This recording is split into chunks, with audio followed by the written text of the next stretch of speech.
Muito bem. O programa Vida em Abundância, apresentado pelos nossos irmãos Diego de Jesus e Henrique de França, é um programa imperdível. O nosso irmão Henrique de França tem um trabalho desenvolvido lá em Brasília, Distrito Federal, um trabalho voltado para assistência aos irmãos usuários de drogas, e ele está fazendo um trabalho excepcional, divulgando esse trabalho aqui na Web Rádio Estação da Luz, e nós reproduzimos esse trabalho aqui na página Estação da Luz Espírita. A nossa página não tem fins lucrativos, o objetivo é esse, é pegar trabalhos como esse do Henrique de França e do Diego de Jesus e divulgar para que você se conscientize. Tenho absoluta certeza que esse trabalho vai interessar a você. Então, convido você para mais um Programa Espírita, Vida em Abundância, Tentação, terceira parte com Diego de França na Web Rádio Estação da Luz. Muito obrigado pela companhia e vamos ao programa.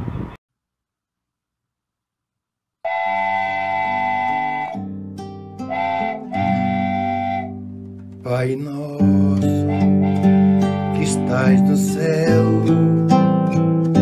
santificado seja o vosso nome. Venha a nós o vosso reino, seja feita a vossa vontade, assim na terra como no céu, assim na terra como no céu. O pão nosso de cada dia dai-nos hoje, ó Senhor. Perdoai as nossas dívidas, assim como perdoamos aos nossos devedores. Não deixeis cair em tentação, mas livrai-nos de todo o mal. Não deixeis cair em tentação, mas livrai-nos de todo o mal.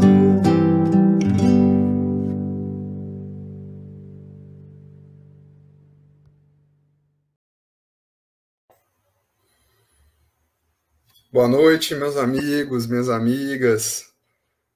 Prazer, grande satisfação, alegria estarmos juntos novamente em mais um programa Vida em Abundância. Eu sou Diego Silva, estou substituindo o Henrique mais uma vez aqui, Henrique França, fundador da Salve Assi e apresentador do programa. Ele teve alguns compromissos aí de última hora e nós estamos chegando aí à nossa derradeira palestra sobre o programa, o bate-papo, né, sobre tentações, e agradecemos muito, mandamos um grande abraço aos nossos amigos, emissoras que repercutem nosso programa aí, a pessoa do amigo Tavares. Amigo, vamos colocando aí na nossa tela o abraço fraterno para os nossos amigos que nos repercutem aí. Rádio Coromandel Espírita de Minas Gerais, amigo Hernani, grande abraço fraterno, amigo. Estamos juntos mais uma vez. Rede Doutrina e Espiritismo Brasil, Rio de Janeiro, amiga Andréia, grande abraço fraterno, minha amiga. Rádio Deus Conosco de Maceió, Alagoas, amiga Lia, estamos juntos mais uma vez, minha amiga. Um abração para todos. Pronto Socorro Espiritual Ismael Ramos das Neves, de Alto do Rodrigues, Rio Grande do Norte. Amigo Emmanuel, direto da nossa sala de reunião aí, um grande abraço, meu amigo. Rádio Rio de Janeiro AM, 1400, Rio de Janeiro, e da cidade do Rio de Janeiro, também parceira amiga da Web Rádio Estação da Luz, um grande abraço a todos. A pessoa do nosso oráculo, grande organizador aí, amigo Tavares, Sueli Furtado, muito boa noite, meu amigo. Prazer em tê-la conosco aqui. E vamos vamos começar a nossa discussão aqui, ou retomar a nossa discussão, né? Já estamos nos estendendo num tema que o amigo Tavares, quando a gente propôs, ele falou, nossa, mas esse vai dar pano para manga, né?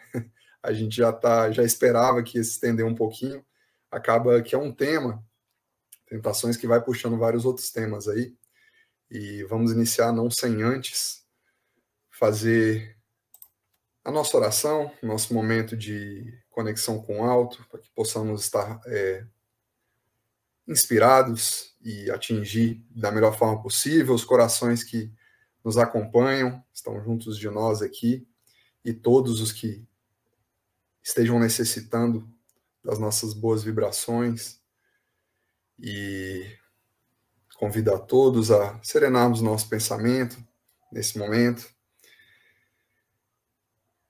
e figurarmos na nossa mente a figura do amado Mestre Jesus, de Mãe Maria, nossa doce Mãe da humanidade, da nossa espiritualidade amiga que nos acompanha, todos os emissários fiéis,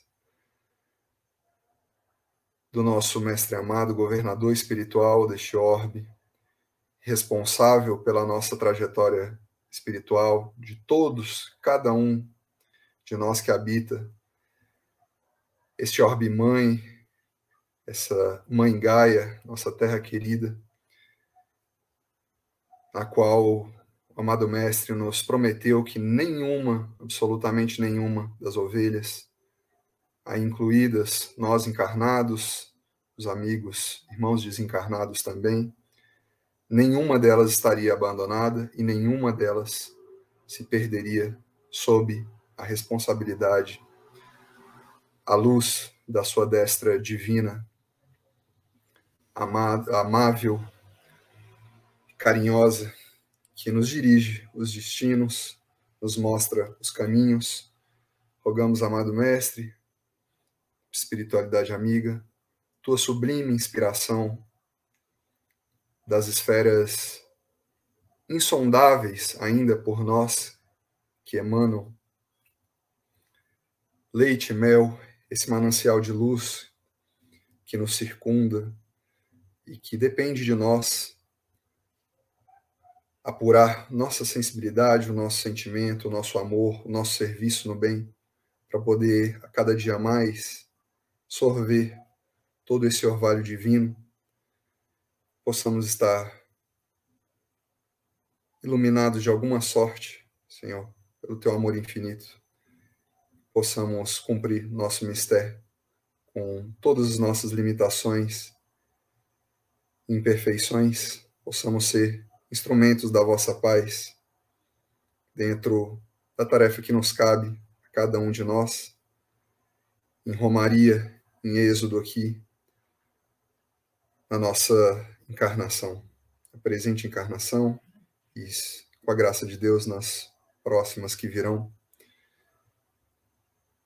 A Ti agradecemos, amado Mestre, espiritualidade superior, paz e luz, que assim seja, graças a Deus, graças a Jesus. Então, meus amigos e amigas, vamos retomar aqui, nos recordando um pouquinho da nossa linha de pensamento que a gente vinha seguindo aqui, né? Nós falamos no primeiro bate-papo aqui, no primeiro programa, nessa nossa linha, da origem das tentações, né?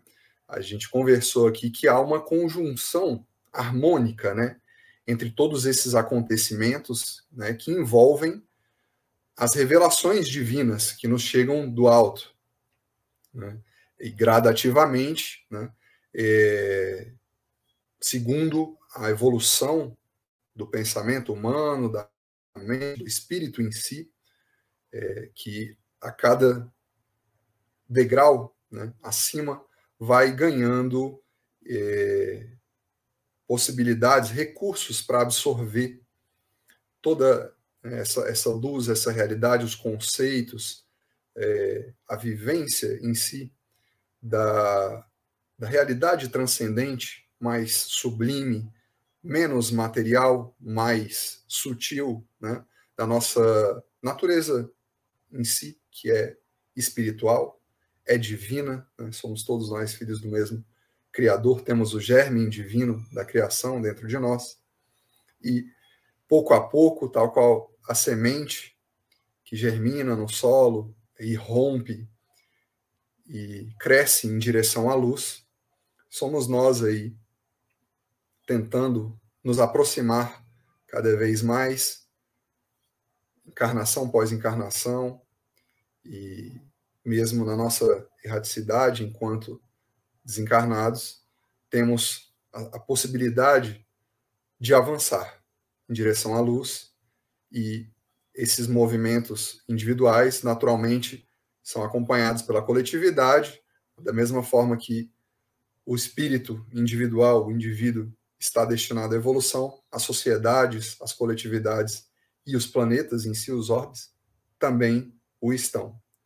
E é assim que, gradativamente, nós vamos recebendo as revelações do alto, né, numa proposta aí de educação do espírito, né, tal qual nós passamos na educação formal nas séries iniciais, séries mais avançadas, ensino médio, ensino superior, ensino pós-graduações, enfim, até os níveis mais altos.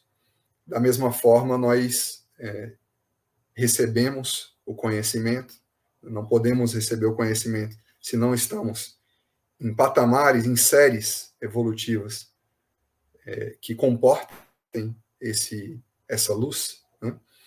Então, da mesma forma, conforme o grau de maturidade da humanidade, conforme um adiantamento moral, mental, né, capacidade de apreensão das realidades transcendentes que nos envolvem, nós vamos recebendo essas revelações.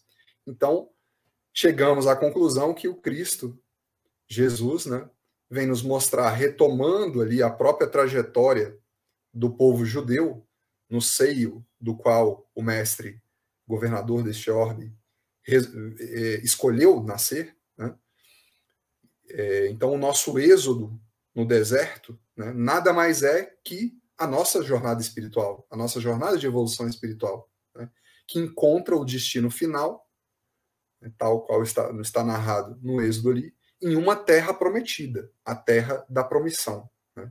Essa terra da promissão, inicialmente entendida por aquele povo, né, ainda imaturo, embrutecido, né, ainda incapaz de aprender aqueles sentimentos mais sublimes, transcendentes, aqueles conceitos superiores, né? O Cristo vem nos mostrar que, na verdade, essa terra da promissão é um estado de espírito e não um local geográfico, né? Como nós vemos ali superficialmente ou mais materializadamente no Êxodo, né? E é uma condição evolutiva, então, o estado de espírito é uma condição evolutiva. Essa terra da promissão, essa terra em que nós chegaremos, que nós estamos predestinados a chegar, com mais curvas ou menos curvas, de forma retilínea ou de forma retorcida, né? Mas estamos destinados a essa terra da promissão. Então, o Cristo vem nos mostrar que estaremos na chegada, na transição, né? na travessia e na chegada, né? Nós teremos aí, nessa trajetória, um deserto a percorrer e um processo de libertação, né? Ou de salvação, na nossa linguagem mais tradicional, bíblica, aí, né? Mas que nós devemos entender como a libertação, tal qual o povo judeu, que foi conduzido, liberto, né, na libertação da escravidão do Egito, que nós vimos aqui no próprio hebraico, Egito, a palavra é Mitzrayim, né, que significa estreiteza, limitação, né? As palavras, os locais geográficos, né, os nomes estão todos interligados, são todos parte desse projeto educacional que são as escrituras, são as revelações que chegam do alto para nós. Então, essa libertação da escravidão, né, e essa travessia pelo deserto, né, em busca da libertação, vem o Cristo nos esclarecer da materialidade, das paixões, do orgulho e do egoísmo, ainda que nos mantém, né, como o povo de Israel outrora escravizados, né, ainda a nossa condição inferior, né? Então, a escravidão física do povo de Israel, o Cristo vem nos mostrar que é a escravidão moral, na verdade, né? Essa escravidão que o Cristo vem como o exemplo máximo na sua vida, né? Ela de vencer, no caso, né? De como ele nos mostra que ela é vencida, onde outrora o povo de Israel caiu, né? Nas tentações que nós encontramos narradas ali durante o Êxodo, e os 40 anos que o povo de Israel ficou ali sem conseguir chegar à Terra da Promissão, meio que andando em círculos ali, né? As voltas com suas próprias limitações, suas próprias fraquezas, né? Cristo, com o exemplo máximo da sua vida, ele nos vem mostrar que ele é o grande caminho para a união definitiva com Deus e essa chegada na terra da promissão, que seria um estado espiritual de libertação, de salvação, o conceito de salvação e libertação, né, que nós queremos trabalhar aqui, né? Libertação justamente da nossa materialidade, da nossa inferioridade, das paixões, da sensorialidade que nos prende à condição animal, e o alçar novos voos, a condição de espírito divino que todos somos, né? Então, eu creio que essa é a palavra-chave, né? Libertação. Pela própria história do povo judeu, da libertação da escravidão, o Cristo escolhe retomar, atualizar e dar plenitude a partir do entendimento espiritual, transcendente, o que é a nossa vida. É um grande êxodo em que estamos rodeados aí a todo momento, né, naquela aridez, aquele rigor do deserto, aquela inclemência experimentada naqueles 40 anos do povo judeu. Nós refletimos na nossa vida essa travessia do deserto, né, em busca da plenitude, da salvação, libertação, né? Então, esse é o sentido mais profundo de qualquer trecho onde nós vamos ler ali salvação no Evangelho, né? O próprio nome do Cristo, Yeshua, né? Que significa Deus salva, ou Deus liberta, no caso, né? Então, salvar-se é o quê? No fim das contas, libertar-se das condições evolutivas inferiores e, portanto, do sofrimento delas decorrentes, né? Kardec nos deixa muito claro na codificação que a condição de felicidade do espírito é proporcional à estatura, à sua própria estatura evolutiva. Quanto mais inferior, mais sofrimento a criatura vai experimentar naturalmente. E quanto menos desperto, mais escravizado, algemado ali a materialidade, as questões superficiais da vida, as satisfações imediatas, né, fugazes dos sentidos, ainda será a criatura escrava, né, da matéria e das suas vicissitudes, né? Então, nós tomamos como base aqui das nossas discussões, suscitando todas as nossas discussões, no versículo ali de Tiago, o apóstolo Tiago, capítulo 1, versículo 14, né, nos diz que cada um é tentado quando atraído e engodado ou enganado, né, pela sua própria concupiscência. Então, ficou claro para a gente aqui que todas as nossas más tendências, as tentações que nos assediam, que nos assaltam a todo momento aí, nas nossas situações magnéticas específicas, como nos diz Emmanuel, né, no nosso dia a dia, as atrações do dia a dia que nos captam a sensibilidade, né, essa concupiscência, esse fundo ainda pervertido, ainda viciado, perverso, né, ele está em nós, né? está dentro de nós, ele não vem de fora. E daí sabermos, né, constatarmos que cada um de nós realmente tem um tipo de atração, um tipo de fundo, um lodo ali no fundo daquele lago, que é a nossa mente, né? Imaginando nossa mente como um grande lago, emissor de ondas, né? Esse fundo, esse lodo que se encontra no fundo de cada um de nós é diferenciado, né? Então, Emmanuel, como citamos aqui no livro Caminho, Verdade e Vida, capítulo 129, ele tem a mensagem, o nome da mensagem é a Origem das Tentações, inclusive, né? Emmanuel vai analisar esse versículo para nós, e a gente destacou aqui, né? Ali no final, ele nos diz assim: recorda-te que a cada dia tens situações magnéticas específicas, ou seja, atrações, né?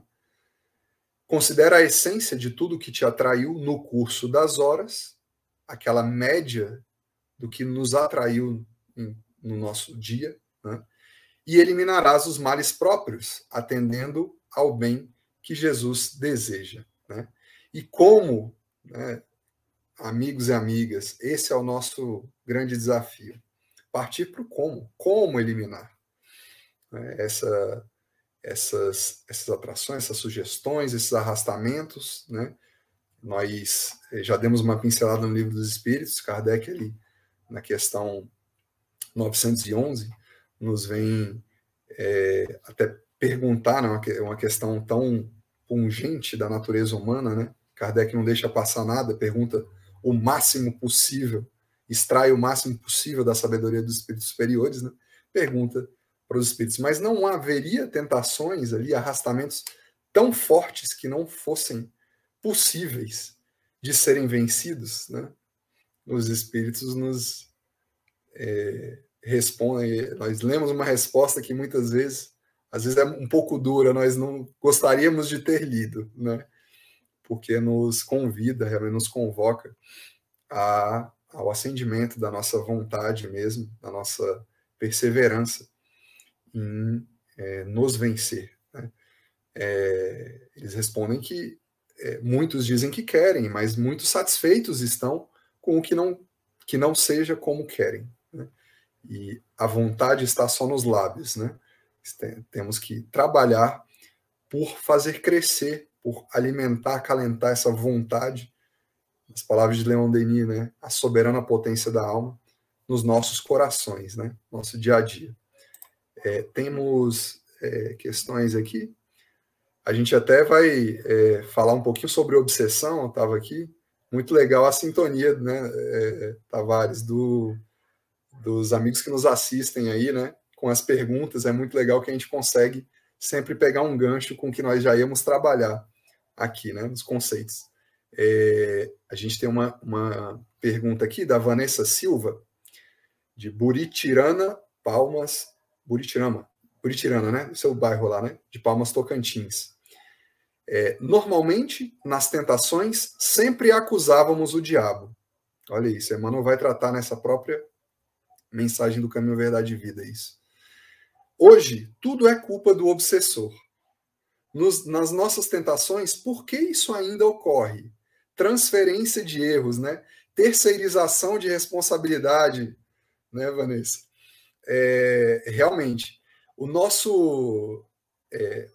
as nossas revelações sucessivas, o Espiritismo vem nos descortinar uma grande realidade da obsessão, né?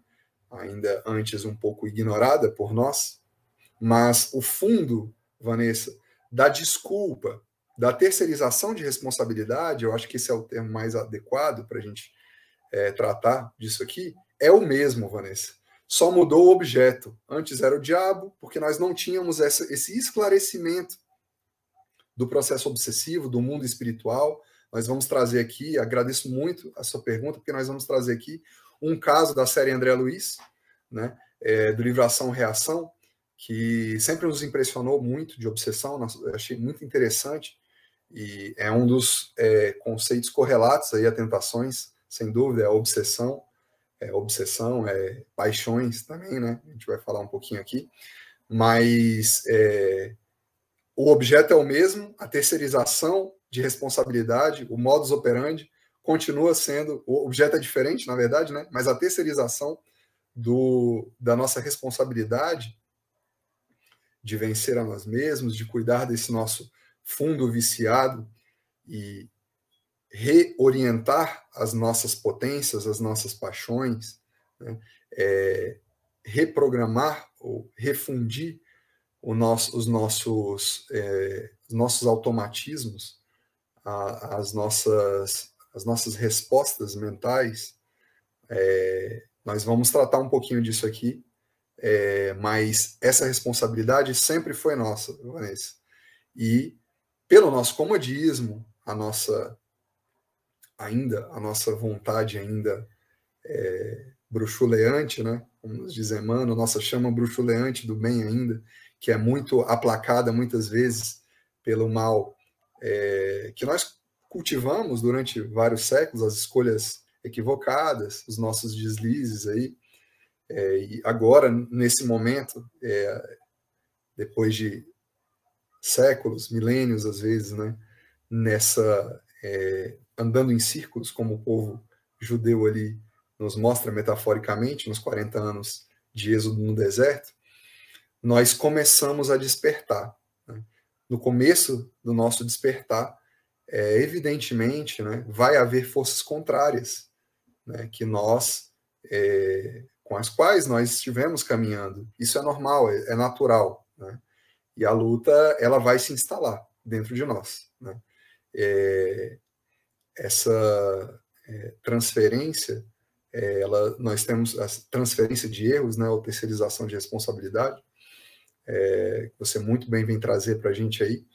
É chegada a hora, Vanessa, de nós não nos desculparmos mais. Né? Não temos mais a essa altura da evolução espiritual, planetária, diante de tudo o que temos recebido da doutrina espírita, das outras correntes religiosas, não é só a doutrina espírita que nos traz conceitos muito, muito claros, muito superiores do que é a realidade espiritual da vida, mas sim, a doutrina espírita o espiritismo tem um papel como consolador prometido pelo Cristo de ter um papel de vanguarda nesse processo de regeneração da humanidade.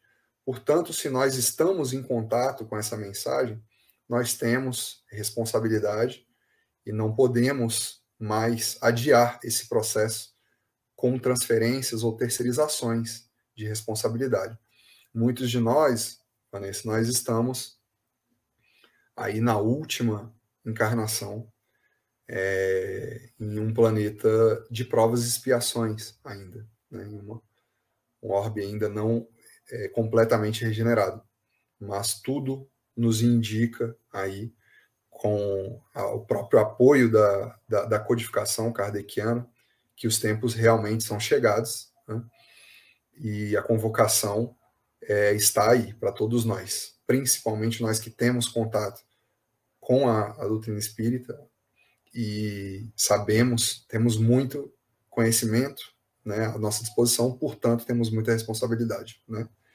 Mas muito obrigado pela questão. Fique aí conosco, a gente vai trabalhar um pouquinho, acho que você vai gostar de ouvir a gente falar aí sobre o caso das escolas de vingadores. Né? Me chama muita atenção isso, no livro Ação-Reação, André Luiz conversando com um obsessor inveterado, que o explicou, deu uma aula, uma verdadeira aula para André Luiz do que era a obsessão e como ela era feita, como ela era fácil de ser levada a cabo por esses obsessores que recebiam aulas de obsessão, recebem aulas de obsessão em escolas no mundo espiritual. Tal é a complexidade ainda no mundo espiritual.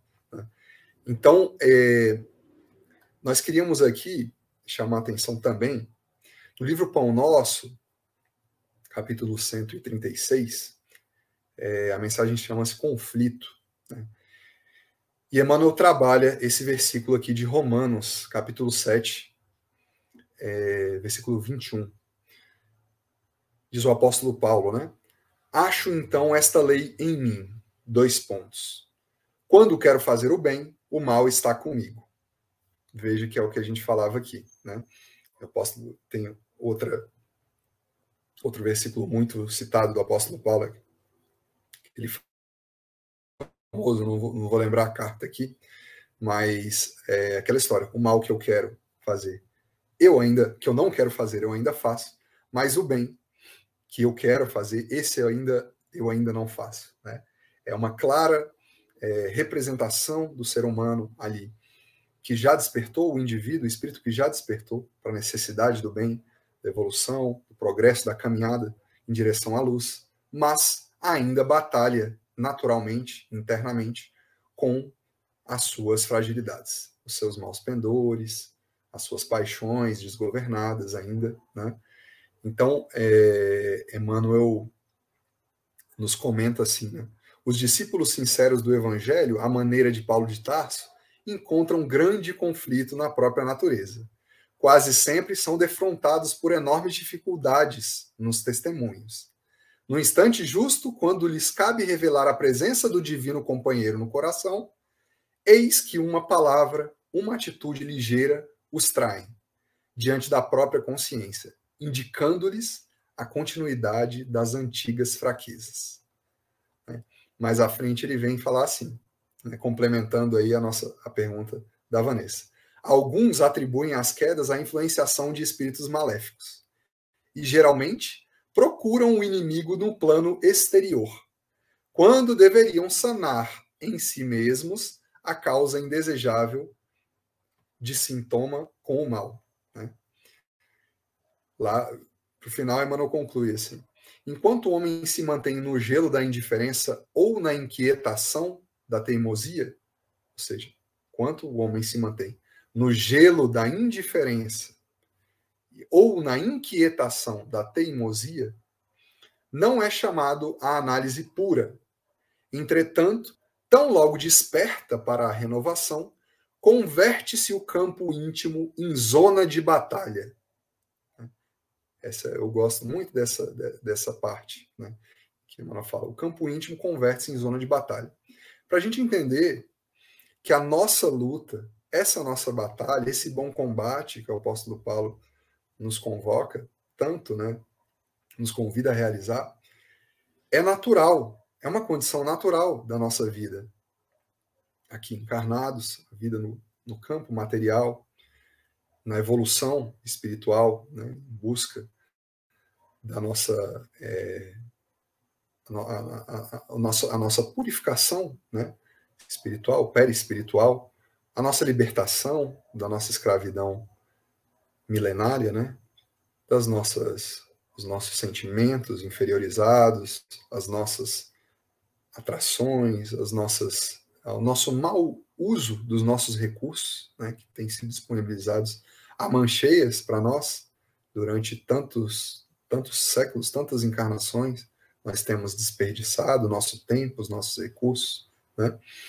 Então, essa zona, ele falando nessa zona de batalha, né, foi que eu me lembrei, Vanessa, desse caso que me impressionou bastante, né, na obra de André Luiz, né, que é uma vasta produção, né, a série André Luiz e várias outras obras, mas a série André Luiz em si, aqueles 16 livros da série, né, tem aquele grande propósito, né, essa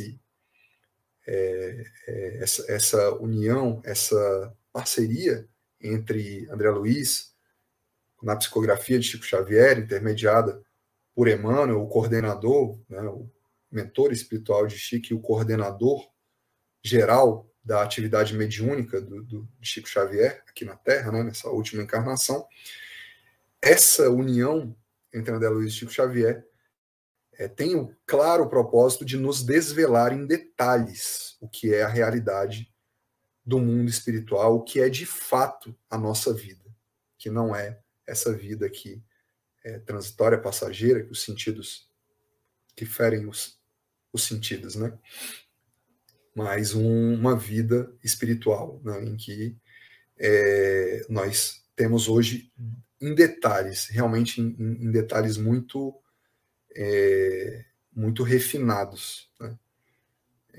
O que pela obra de André Luiz, pelas tantas outras obras que nos mostram a realidade espiritual, mas a obra de André Luiz é um marco realmente na humanidade, do conhecimento, do trabalho e do desvelamento para a humanidade do que seria a vida real, a vida no mundo espiritual, né? Então, esse caso ele está relatado no livro Ação e Reação, né?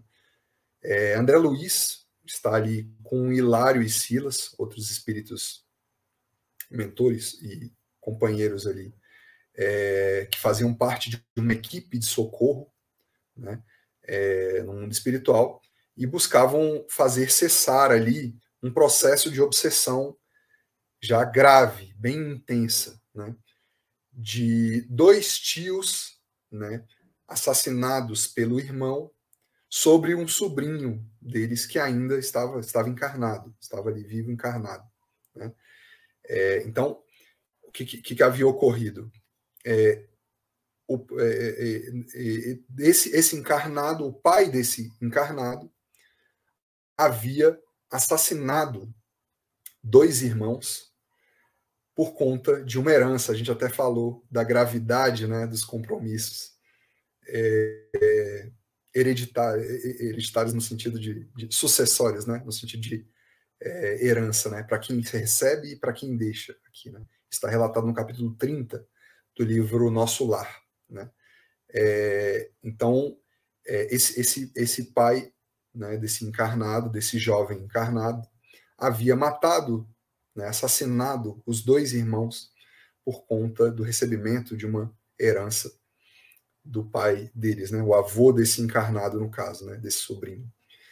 E esses 2 tios, tendo o sobrinho depois recebido essa herança, né, a herança passou, né, das mãos do pai assassino dos 2 irmãos, fratricida, para o filho, que era o sobrinho, né, no caso.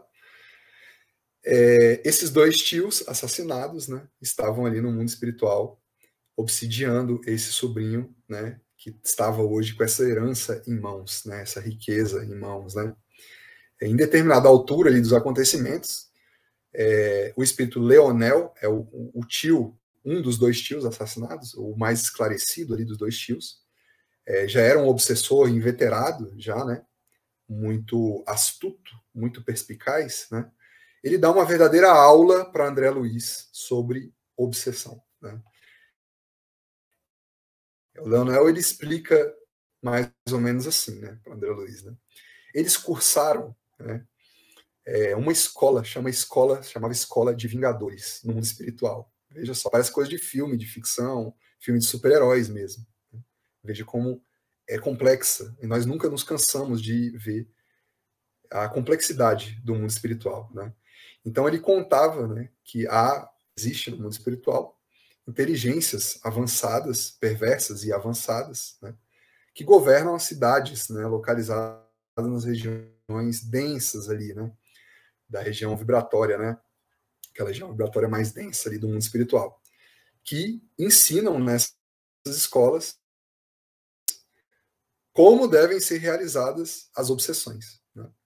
Então eles aprendiam nessas escolas que todos nós possuímos, além daqueles desejos imediatistas comuns do nosso dia a dia, né, uma fome, uma vontade de, né, fazer alguma coisa no dia a dia que a gente pense aí, comer um doce, caminhar, enfim, tomar um banho, enfim, né, esses desejos comuns, né, do dia a dia. Há um desejo, né, e esse é o foco de todo obsessor, né, um desejo central, um tema básico, né? Ele diz desejo central ou tema básico dos interesses ali mais íntimos da criatura, né?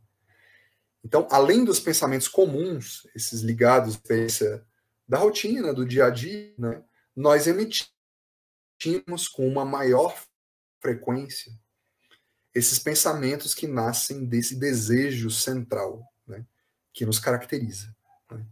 É um grande reflexo do nosso psiquismo, né?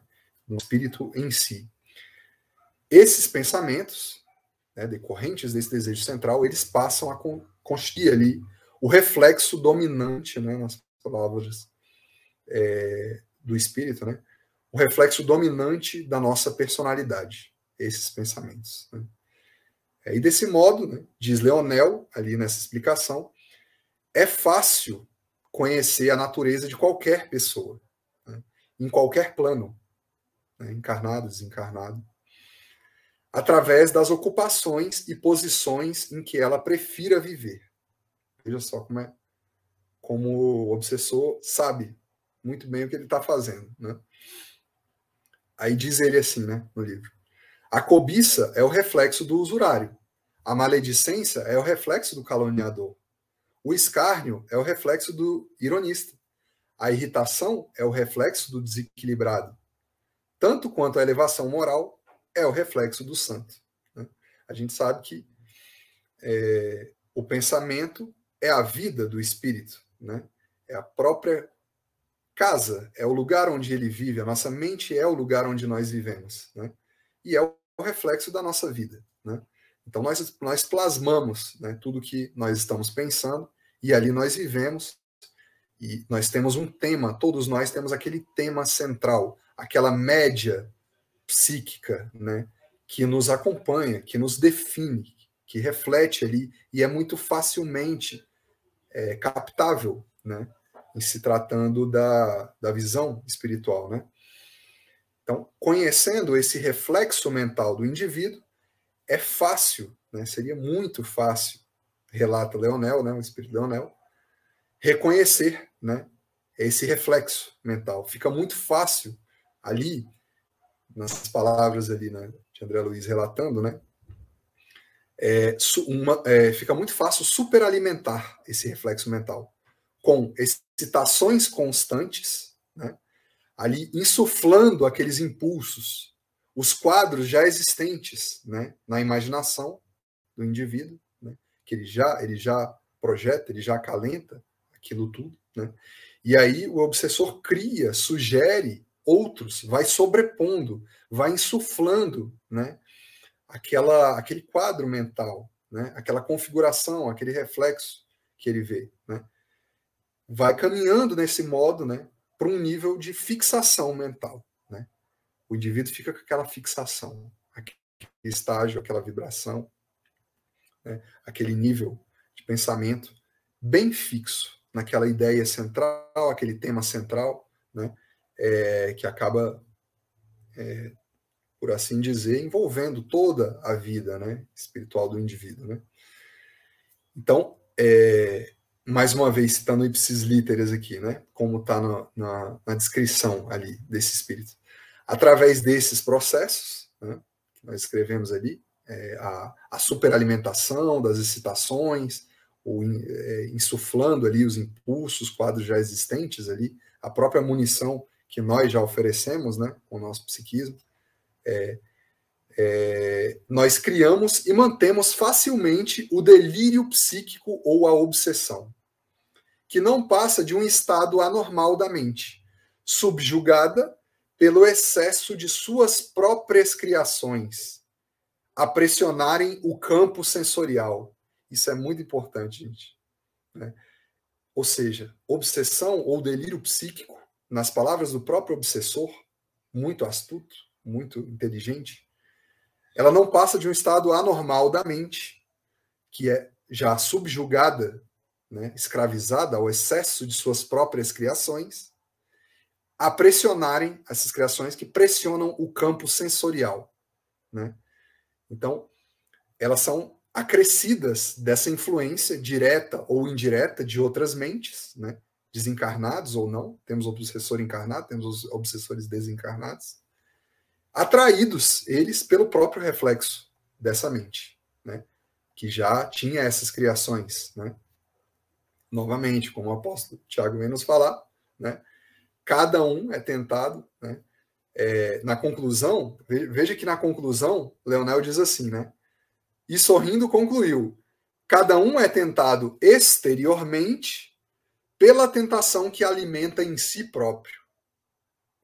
Então, vai bem ao encontro do que o apóstolo Tiago vem nos falar já. Nos deixou registrado há 2000 anos. Cada um é tentado quando atraído, engodado pela sua própria concupiscência, né? Então, quando Cristo nos diz que é preciso orar e vigiar para não cair em tentação, né? Ele está nos convidando, amigos e amigas, a modificar os nossos hábitos mentais, né?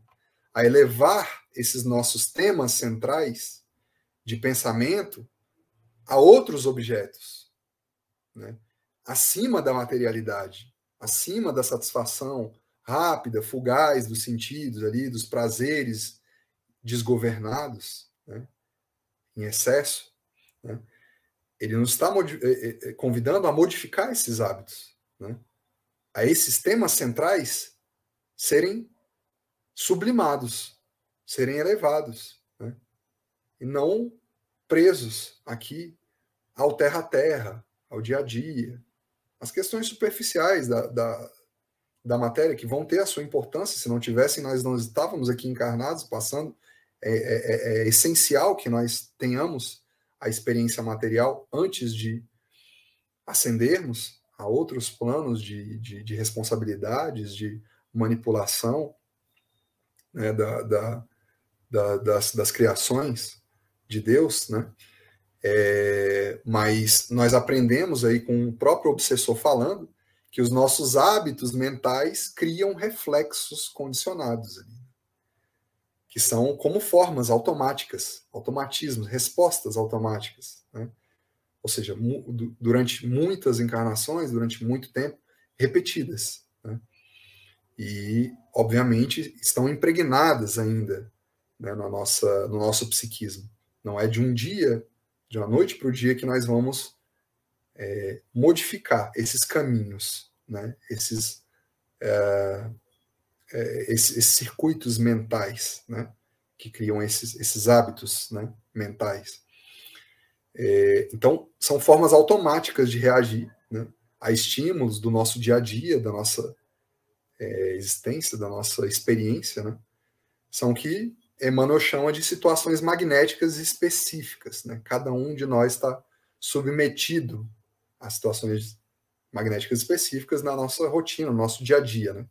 Então nós vemos que esses reflexos mentais são facilmente identificáveis pelos obsessores.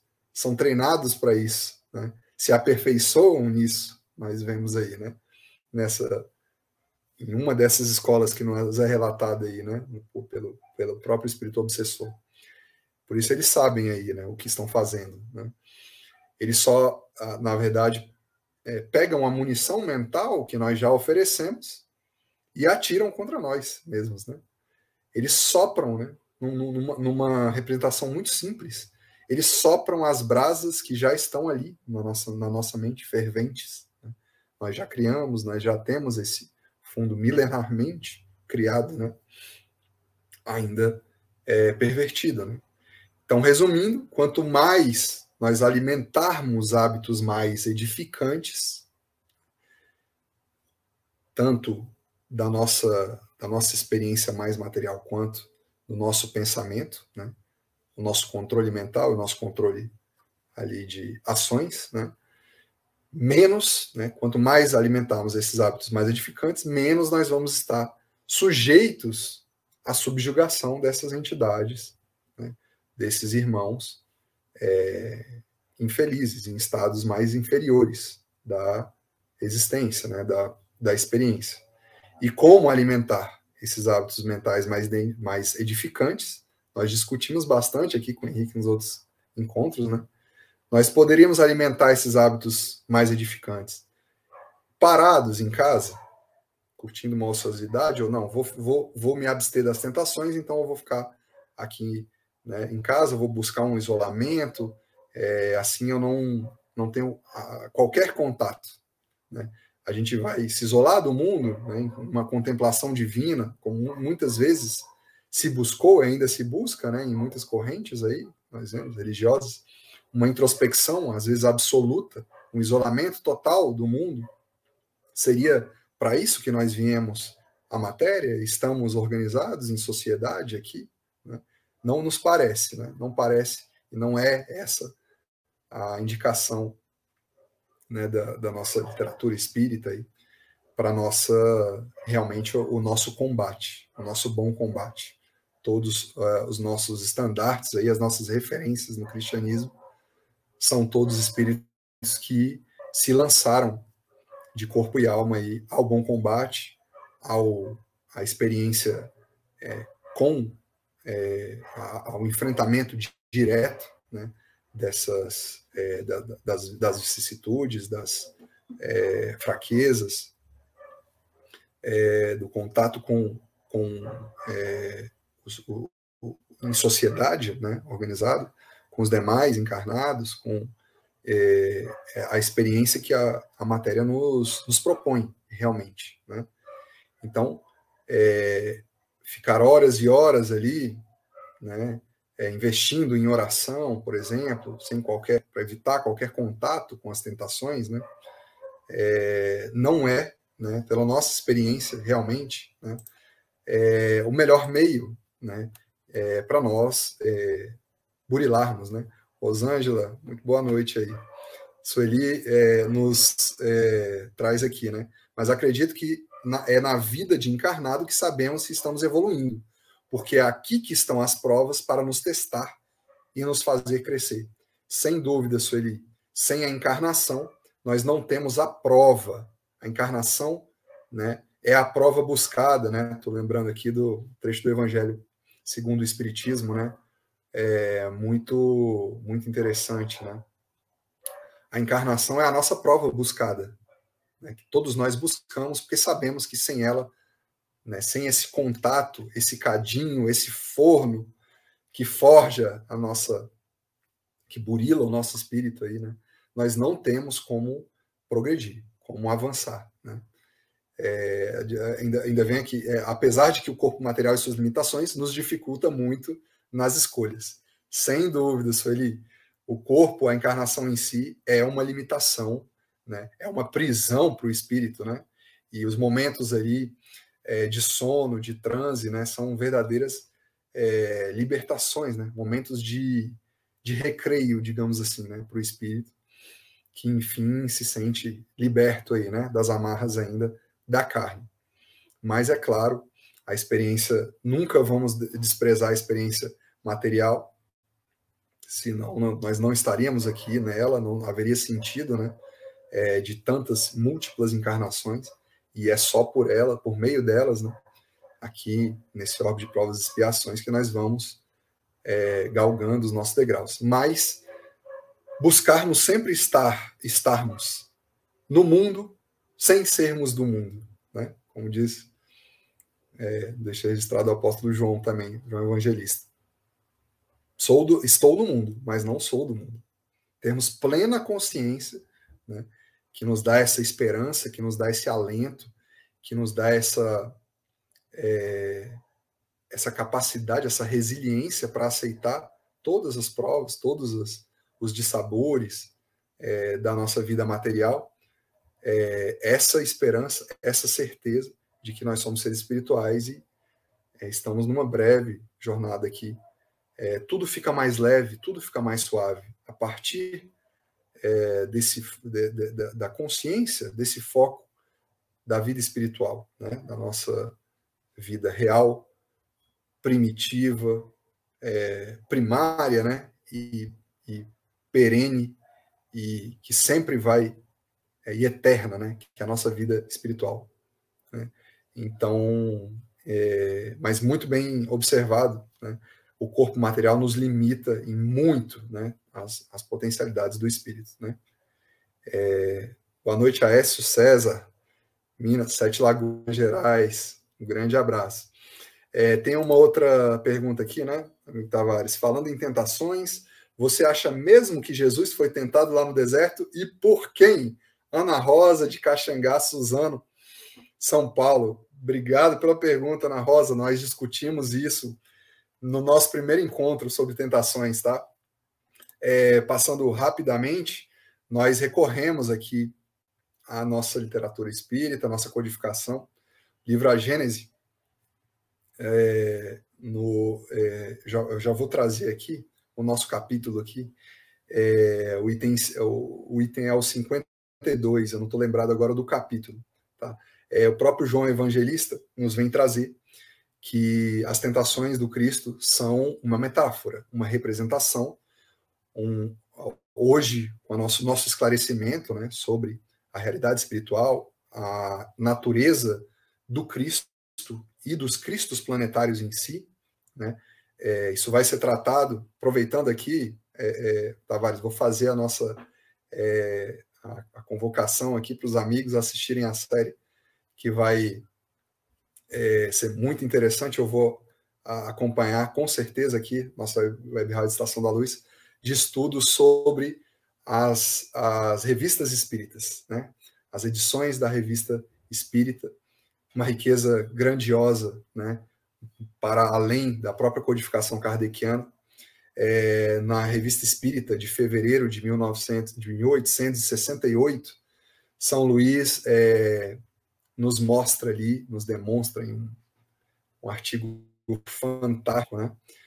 O Espírito de São Luís está presente aí na codificação, né, em muitos trechos da codificação, nos revela que os Cristos são seres, os Cristos planetários, né, são seres ali do mais alto grau de evolução entre os espíritos puros, né? Portanto, há muitos anos, bilhões de anos, né, nós sabemos que o Cristo não está sujeito a tentações, a arrastamentos da matéria, né? Há muitos bilhões de anos, Emmanuel nos vem revelar que os planetas, os orbes onde o Cristo, como nós aqui nesse momento estamos, né? Onde ele transitou, onde ele evoluiu espiritualmente, né? As casas que serviram, os orbes que serviram de casa para a evolução espiritual do Cristo, já são poeira cósmica há muito tempo. Né, já cumpriram suas etapas, né, evolutivas, né, e já não existem mais. Né? Então, sem dúvida, Ana Rosa, é uma metáfora, uma representação ali das tentações do Cristo, da falibilidade humana e um indicativo de como vencer as tentações que outrora o povo judeu incorreu, né? Na sua travessia do deserto, né? O povo de Israel ficou 40 anos em travessia e o Cristo ficou 40 dias no deserto, né? Tudo se encaixa, tudo está, quando nós paramos para analisar com maior profundidade, com mais detidamente, com mais vontade realmente de adentrar os mistérios, as revelações ali em profundidade do Evangelho, nós chegamos a essas conclusões, né? Mas a doutrina espírita nos deixa isso muito claro, né? Então, obrigado pela pergunta, né? Então, meus amigos, nos caminhando para o final aqui, né? Essa experiência, essa batalha contra as nossas más inclinações, né? Nos mostra aí que o nosso autoacolhimento, a aceitação das nossas fraquezas antes de tudo, e a consciência de que Cristo nos quer assim, veio para os fracos, para os enfermos. Quem de nós poderá dizer que não é enfermo?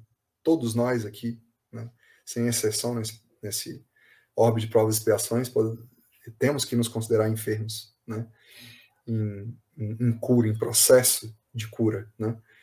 Então, é preciso aceitar o diálogo, ter um diálogo franco com as nossas sombras, né? Beleza, Marilene da Silva, tá todo mundo mandando mensagem aqui, desculpa a gente não poder acompanhar, rogando por Anderson Thiago Silva e Igor Ranieri, gratidão, obrigado, amiga, vamos incluir aí nos nossos pensamentos, orações, né? A essa pergunta, Diego, o que você poderia dizer da ligação livre-arbítrio e tentação, né? A relação entre livre-arbítrio e tentação, né? Muito interessante, Aécio, porque se a gente for pensar no livre-arbítrio, é uma conquista do espírito humano, né? Quando chega o estágio evolutivo, Kardec vai nos mostrar no Livro dos Espíritos, né, que o princípio inteligente ele vai estagiando nos vários reinos da matéria que nós vemos, né, desde o reino mineral, aqui na Terra, né, passando ali pelos reinos, chegando no reino animal, e no momento em que nós adquirimos a razão e o livre-arbítrio, nós estamos aqui, né, no reino hominal, né, ou como seres humanos aqui, né, nessa raça que o Cristo coloca aí como dominante no processo evolutivo da Terra, né. Então, no momento que nós adquirimos livre-arbítrio, nós adquirimos, né, não há direitos sem deveres no universo, um direito sempre está atrelado a um dever, né? E no momento que nós adquirimos o livre-arbítrio, nós adquirimos a responsabilidade, né, sobre os nossos atos, coisa que ainda não compete, não é apanágio dos animais, né?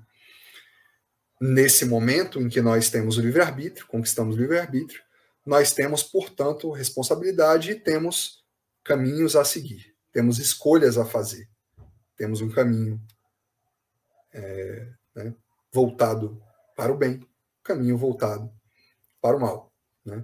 Isso está representado desde o livro do Gênesis ali, que é uma grande base para todo o nosso estudo, né, posterior das nossas escrituras, né? E esse, Rosângela, boa noite. Então, desde o livro do Gênesis, nós temos ali a escolha, né, daquela representação. Obviamente, nós estamos falando de dois seres humanos encarnados, Adão e Eva, uma representação da humanidade ali, né?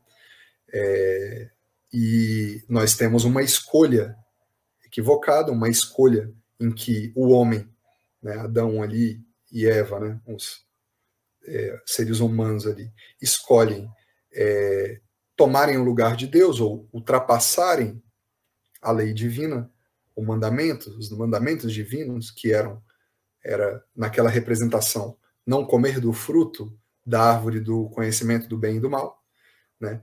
A partir dali está representado a escolha do homem em seguir o caminho do mal, né? Tendo a opção, né? Tendo a consciência já, tendo o livre-arbítrio, né? Tendo a responsabilidade de poder escolher, né?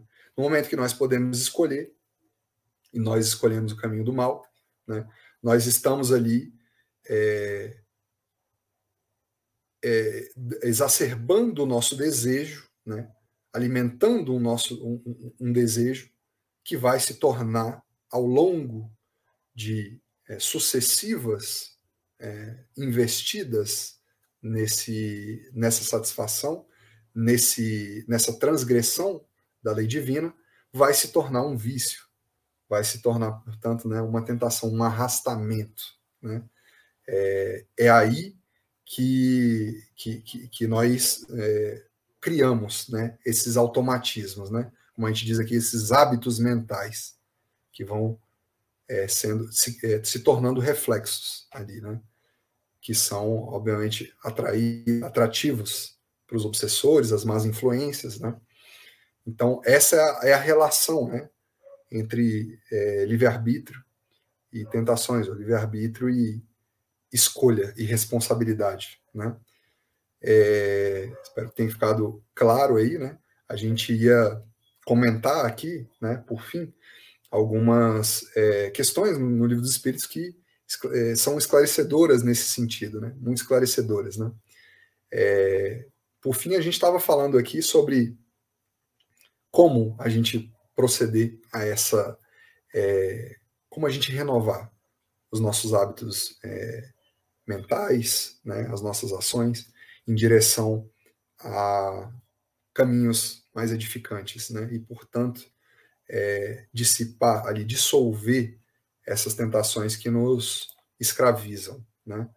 Então, a gente vinha falando do autoacolhimento, do reconhecimento, né, o nosso diálogo franco conosco mesmo, a nossa sombra, o nosso lado naturalmente, nós somos, como na tradição, a tradição chinesa nos deixa, nós somos yin e yang, né? Nós temos um lado de luz e nós temos um lado de trevas, né? Não há como negarmos isso, é uma condição natural do nosso estágio de evolução, né? Então, aliados à construção de novos hábitos, né? Esse acolhimento no nosso eu interior, essa certeza de que Cristo nos aceita assim, nos quer assim como somos, e assim ele vai nos aproveitar para nossa para o trabalho na sua seara, para o engrandecimento da seara infinita, né, de trabalho que nós somos convocados toda vez que nós encarnamos aqui, né? Tudo isso aliado a uma busca de hábitos mais elevados, né? Por meio do quê? Do trabalho edificante, né? Trabalho que Emmanuel vem nos orientar, né? Que é toda atividade, né? Trabalho, né? Seria todo serviço útil, toda atividade com fim útil, né? Então, em que nós possamos aproveitar as nossas potências, as nossas paixões, agora direcionadas para o bem. Porque nós temos desperdiçado essas potências nossas, né? Muitas vezes ali requintando desejos, né? Direcionando-as para os caminhos da perversão, das tentações, da alimentação do ego, do egoísmo, do orgulho, né? Temos outra pergunta aqui, né? Da Rosângela. Os espíritos afirmaram para Kardec que, na maioria das vezes, são eles que nos dirigem. Exatamente. Como fica o livre-arbítrio? Isso é uma pergunta muito recorrente, viu, Rosângela? Dentro do ambiente espírita, né? Basicamente, ela sempre aparece quando a gente está tratando dessa questão, né? Dizem os espíritos realmente para Kardec. Quando ele pergunta sobre a que ponto seria, né? Não vou lembrar exatamente a questão, mas a que ponto, né, os espíritos têm influência sobre nós, né? E durante a explicação ali, os espíritos respondem que, de ordinário, eles têm tanta influência que, de ordinário, eles nos dirigem, né? De qualquer forma, Rosângela, o livre-arbítrio sempre subsiste, né? Como a gente falou aqui, sempre a partir do momento que nosso princípio inteligente se tornou espírito humano, né, com a conquista do livre-arbítrio, da razão e do poder de escolha na criação, né? Somos criadores, como nos relata aí André Luiz no livro Evolução em Dois Mundos, somos criadores em plano menor, né? Os Cristos seriam criadores em plano maior, né? E a partir desse momento, nós temos o livre-arbítrio, sempre temos o nosso poder de escolha, né? Se os espíritos nos influenciam, e eles nos influenciam com certeza, é porque houve uma escolha anterior a esse processo de influenciação, uma escolha absolutamente nossa, de nos afinizarmos com esses espíritos, sejam para o caminho do bem, da elevação, da purificação, ou caminho da viciação, da perversão e ainda da escravidão, né, e do sofrimento, né? Então, a gente tem que pensar no livre-arbítrio, eu creio, como sempre um processo anterior, né, primário do nosso espírito, do nosso ser, né? Vem antes de qualquer influenciação, né? Porque nós estudamos na doutrina, na codificação inteira, isso está muito claro para nós. Nós atraímos, né, os espíritos em afinidade vibratória conosco, né? Por mais que haja espíritos, por exemplo, de nível vibracional evolutivo alto, querendo nos influenciar, né, nós não somos hábeis a captar essa influenciação se nós não estamos, né, buscando, pelo menos, uma elevação de patamar, né, vibratório. É assim que, no mundo espiritual, a obra de André Luiz, por exemplo, nos deixa muito claro isso, os espíritos, né, de maior patamar conseguem ver, ter consciência, entrar em contato com todas as esferas abaixo, inferiores a eles. E o contrário não é verdadeiro. André Luiz nos relata aí no livro Nosso Lar, que passou 8 anos no umbral após o seu desencarne, e por muitas vezes, né, depois em Nosso Lar, já recuperado, né, e na colônia, em plena vivência consciente da vida espiritual, ele ganha consciência de que antes do seu resgate pelo ministro Clarencio, lá nas esferas inferiores, por muitas vezes, o ministro esteve ali, mensageiros, trabalhadores ali da colônia estiveram em resgate de outras almas sofredoras ali, a sua própria mãe, né, que habitava esferas espirituais superiores, ali esteve, mas ele não tinha consciência, não captava, não podia ver, não tinha sensibilidade ainda, né, não tinha desenvolvimento, né, psíquico para tanto, né. Então, a gente estava falando do meio, né, o meio que seria mais eficaz, né, de superar essas nossas tentações, né? Direcionando, então, as nossas paixões e as nossas potências, né, para agora, antes direcionadas para a nossa satisfação do nosso ego, nosso orgulho, nosso egoísmo, agora direcionadas, um simples direcionamento, que é o que o Cristo faz, né, com casos emblemáticos de Paulo de Tarso, Maria Madalena, né, tinham todas as potências ali, dormitantes, dentro deles, e utilizavam essas potências, essas paixões, para, né, a satisfação do seu ego, da sua sensorialidade, enfim, do imediatismo, né, dos interesses temporários, passageiros, do terra a terra. Né. Bastou um encontro com o Cristo e um redirecionamento de forças e de energias. O Cristo usa as mesmas potências que já estavam ali, naqueles dois espíritos, para o bem, para o serviço, para a edificação, né? E nós vemos aí, né, dois grandes apóstolos, né, que nós não nos cansamos de citar e nos inspirar, né? Então, é o que o Livro dos Espíritos vai nos dizer ali, né, nas questões 907 em diante, né, Kardec deixa registrado ali uma explicação sobre as nossas paixões, né? Pode ser até o próximo tema do programa aí, né? É impossível falar sobre tentações sem falar em paixões e eventualmente outros temas, obsessão também, né? Mas paixões é inevitável realmente que venha à tona esse tema, né? Diz Kardec assim, né? Pergunta na questão 907, visto que o princípio das paixões é natural, constituem um mal em si mesmo, as paixões? Qual é a resposta dos espíritos? Não. A paixão em si não é um mal. As paixões não são um mal em si. A paixão está no excesso provocado pela vontade. O princípio foi dado ao homem para o bem. E as paixões podem levá-lo a realizar grandes coisas. É o abuso a que ele se entrega que causa o mal. Veja só.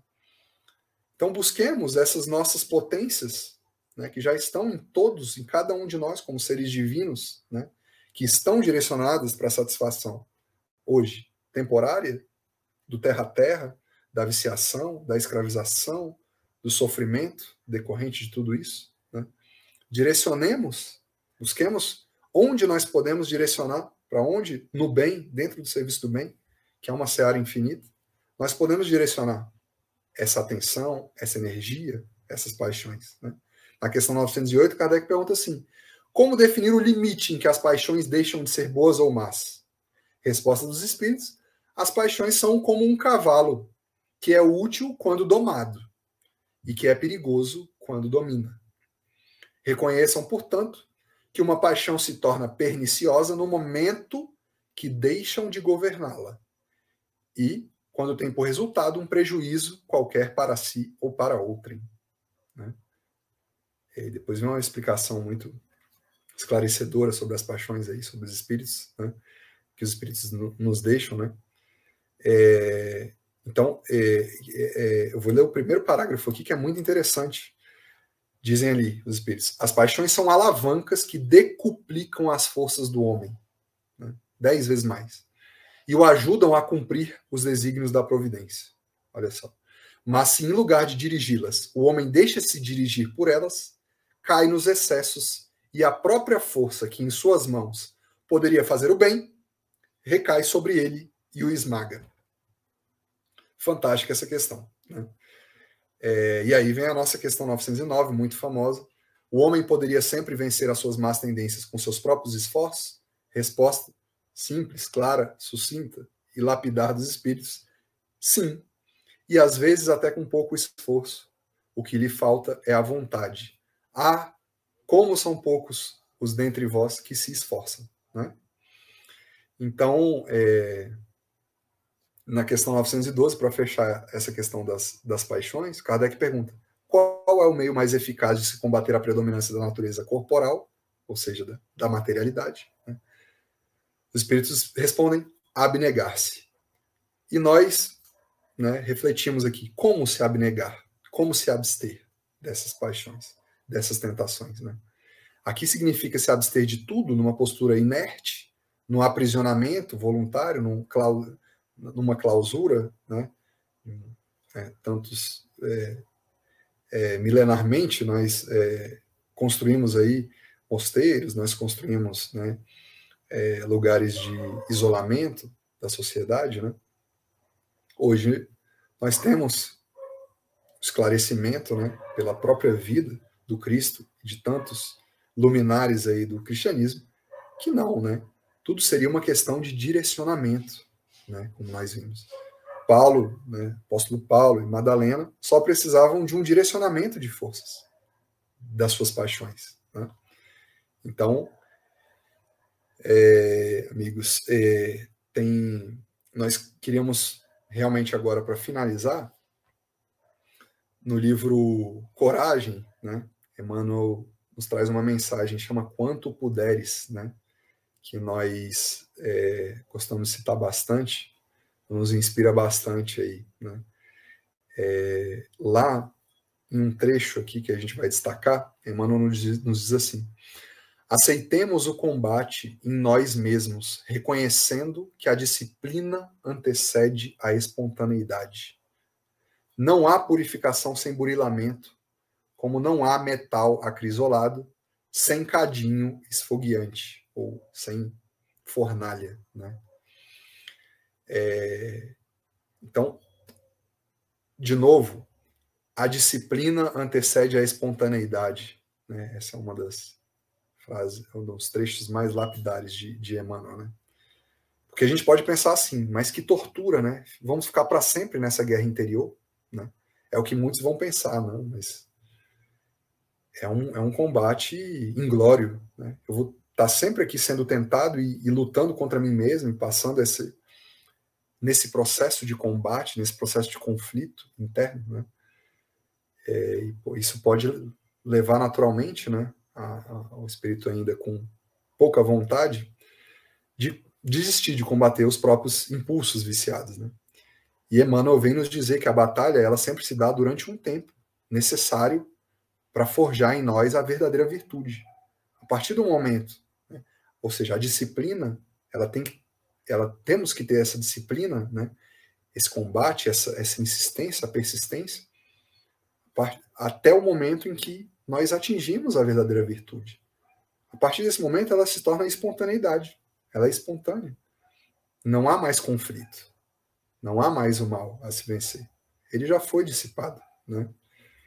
Então, o que nós queríamos deixar de contribuição, de alguma forma, né?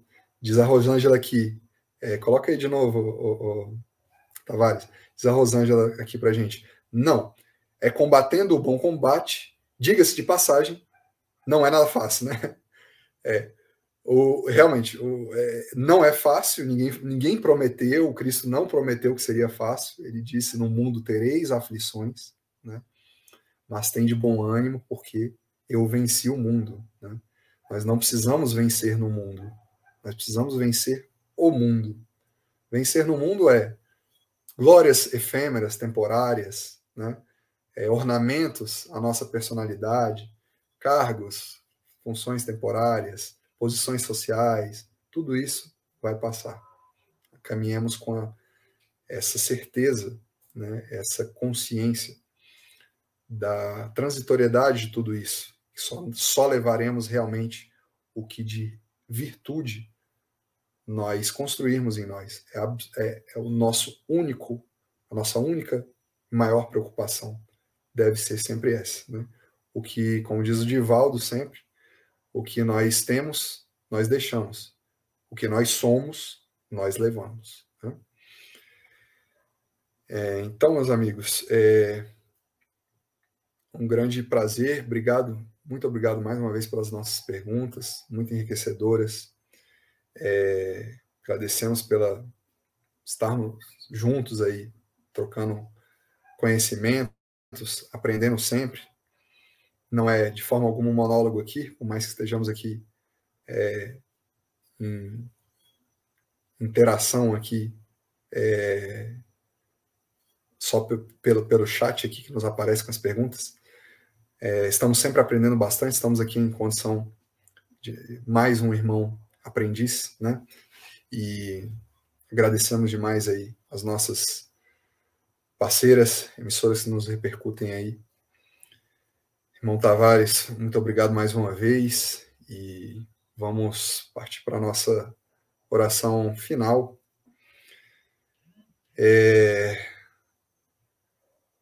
Nós deixamos aí, com o irmão Tavares aí, nosso convite, acionar o sininho aí, se inscrever, compartilhar e acompanhar os outros programas aqui, muito interessantes. Eu mesmo não vou ficar de fora dessa nosso estudo das revistas espíritas aí, né? Muito interessante, é uma coisa que me atrai muito e de muita riqueza, né?